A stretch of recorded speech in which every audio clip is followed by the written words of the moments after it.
Hey everybody! So recently I spent some time with a friend of mine who is also a huge makeup fanatic. Like, insane. Maybe not as insane as I am, but we have differing tastes in makeup for sure.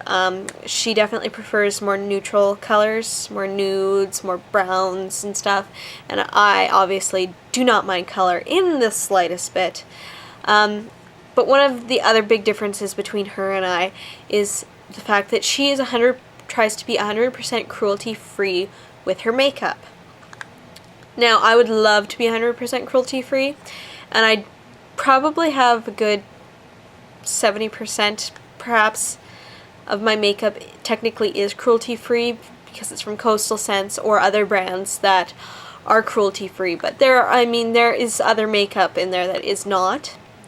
And basically, if you don't know what cruelty-free is, cruelty-free means that the products that were made were not tested on animals, were not subcontracted to another company to be tested on animals, and the products or the ingredients that were used in the product were not from a supplier that does test on animals or is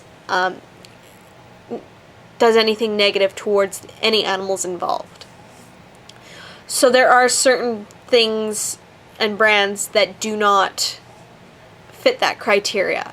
One of them, for example, being MAC, NARS, the Sephora brand, so any of the Kat Von D and the Disney stuff as well.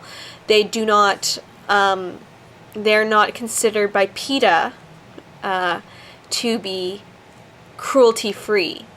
And that's not just for me. That's not a love for PETA. I'm afraid for me sometimes PETA just takes things just a little bit too far.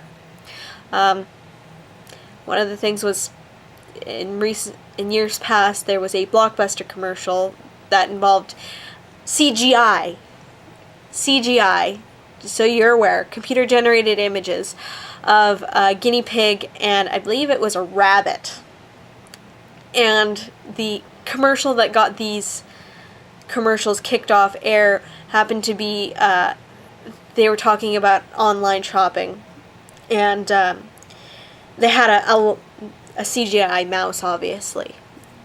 Like a rodent, not a clicky mouse like this one. Like a real mouse, or CGI mouse rodent. And they were talking about, clicking him and he's going, and click and drag, and that got them kicked off the air because PETA didn't like it, even though they were CGI animals. So, like I said, sometimes they take it just way too far. But their list is very comprehensive until you get into companies that are part of a parent company that's part of another parent company that's part of another parent company, and then it gets really confused. For example, Nivea is not on either of their animal cruelty, their cruelty-free list or their non-cruelty-free list. It's not on either because nobody can figure out which company it belongs with. But we were talking about blushes because she was looking for a new, very natural-looking blush.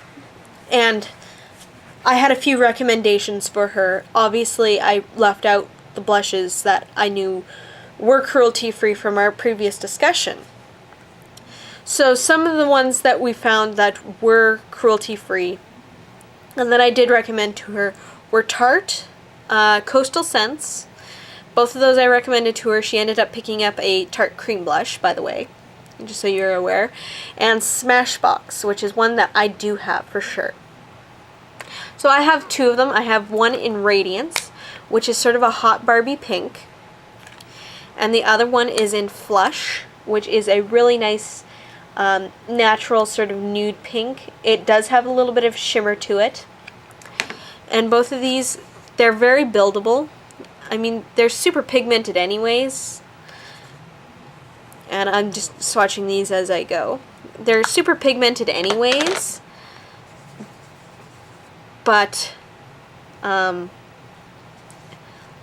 they're buildable because they don't apply overly opaque to the skin.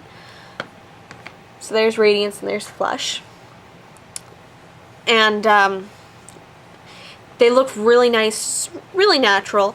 So I did recommend those to her, and she was fairly impressed with the fact that they actually had 6 colors in their selection, as opposed to the brand that she was familiar with before, which only had a couple different colors. And Tarte, obviously, they have, I think, 8 cream blushes and about a dozen clay blushes, although I don't really care for their clay blushes, not because they're cruel to the animals, but because they're cruel to the environment, since they come from the Amazon. And that's just a personal thing, no offense guys, but I'm not huge on that. So she ended up picking up some blushes, and we talked a little bit more about cruelty-free products. So she's actually going to be trying out a bunch of cruelty-free products for me, so that I can talk to you guys as well. And hopefully maybe she'll also do a video with me in the future.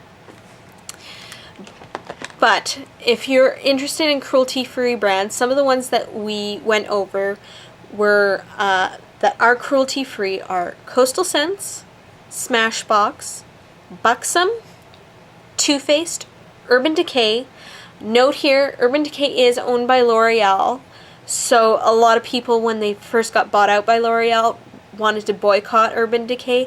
But the thing about it is if you're buying Urban Decay, you are buying cruelty-free products. And if you're buying cruelty-free products, it's almost going to be more to the benefit of the company if you're buying the cruelty-free products, because it's going to entice them into going completely cruelty-free. But back to that. Urban Decay, Tarte, if I forgot to mention that one. I'm trying to remember them all. A new product that we saw recently that we weren't sure, that I wasn't sure about, and she wasn't sure about when she got a sample for it, was Glam Glow. That is cruelty-free as well. So, I mean, there's tons on the market. Physicians Formula, I believe, is cruelty-free.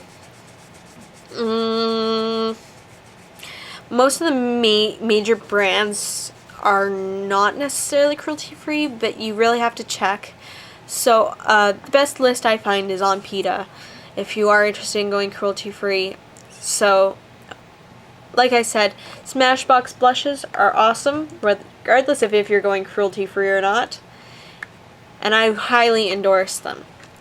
So I hope you guys have a good day. Bye!